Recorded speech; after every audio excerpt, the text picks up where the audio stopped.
News, सच जरूरी है। नमस्कार, MNS न्यूज लाइव में आप सभी का स्वागत है। मैं हूँ आपके साथ आंचल। आइए देखते हैं देश और दुनिया की तमाम बड़ी खबरें। विश्वकर्मा योजना को मोदी कैबिनेट की मंजूरी। दिल्ली में आज से विधानसभा के विरोध सत्र की शुरुआत होने जा रही है।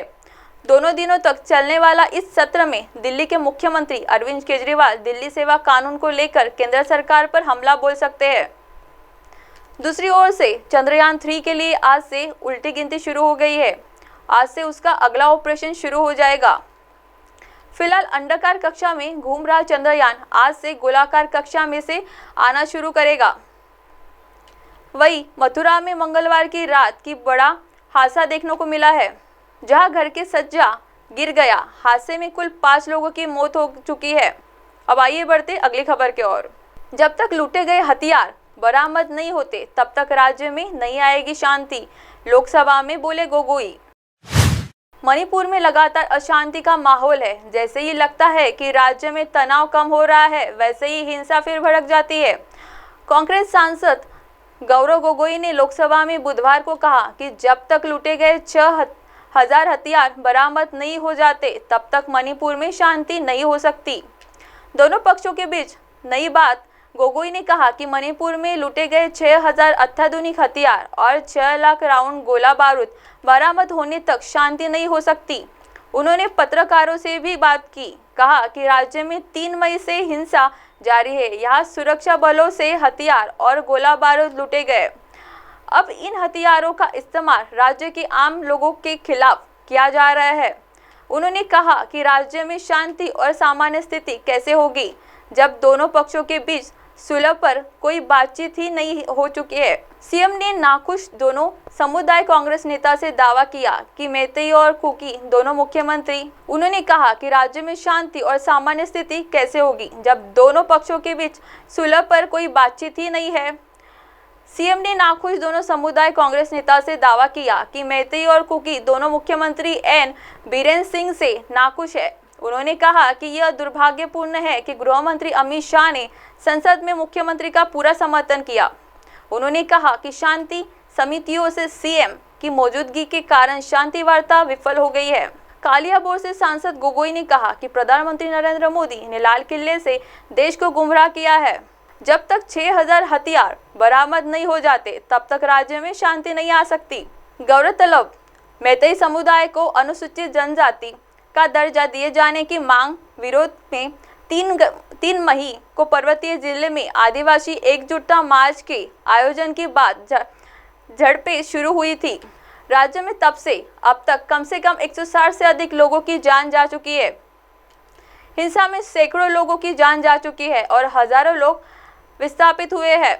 अब आइए बढ़ते अगली खबर की ओर।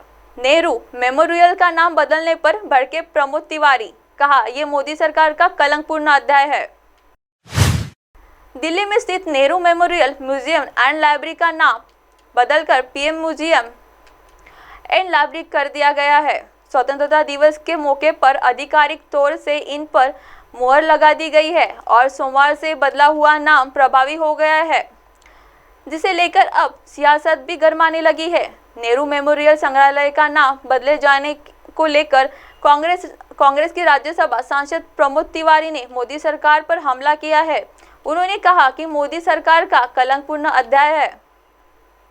कांग्रेस सांसद प्रमोद तिवारी ने कहा कि नेहरू जी ने स्वतंत्रता आंदोलन से बड़ा योगदान दिया है और आज़ादी दिलाने में मदद की। जिस व्यक्ति ने इस देश को आज़ादी दिलाई, उस व्यक्ति के नाम पर रहे नेहरू मेमोरियल म्यूजियम और लाइब्रेरी का नाम बदलना देश के लिए अपमानजनक है। ऐसे प्रधानमंत्री का नाम बदलना मोदी सरकार का एक कलंकपूर्ण अध्याय है। जवाहरलाल नेहरू म्यूजियम से अब उनका नाम हट जाएगा। प्रमोद तिवारी ने कहा, मोदी जी आप लाख कोशिश कर ले, लेकिन जवाहरलाल नेहरू इतनी लंबी लकीर खींच गए हैं कि उन्हें आपकी दया की जरूरत नहीं। वो अजर अमर है। नेहरू मेमोरियल का नाम बदला। दरअसल नई दिल्ली में स्थित 3 मूर्ति भवन भारत के पहले प्रधानमंत्री पंडित जवाहरलाल नेहरू का आवास था। बाद में इसे संग्रहालय में बदल दिया गया और Nehru memorial museum and library की स्थापना की गई। प्रधानमंत्री नरेंद्र मोदी ने 2016 में 3 मूर्ति परिसर में भारत के सभी प्रधानमंत्रियों को समर्पित एक संग्रहालय की बात की थी, जिस पर बाद में मुहर लगा दी गई। इसे सभी प्रधानमंत्रियों का संग्रहालय होने की वजह से इसका नाम बदलने का फैसला लिया गया। अब इसका नाम बदलकर प्रधानमंत्री मेमोरियल और लाइब्रेरी कर दिया गया है।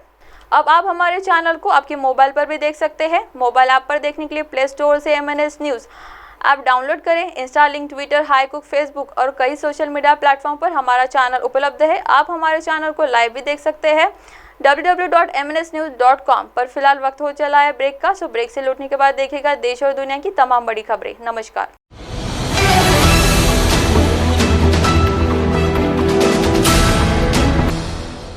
ये है MNS न्यूज नेटवर्क और आप देख रहे हैं MNS न्यूज।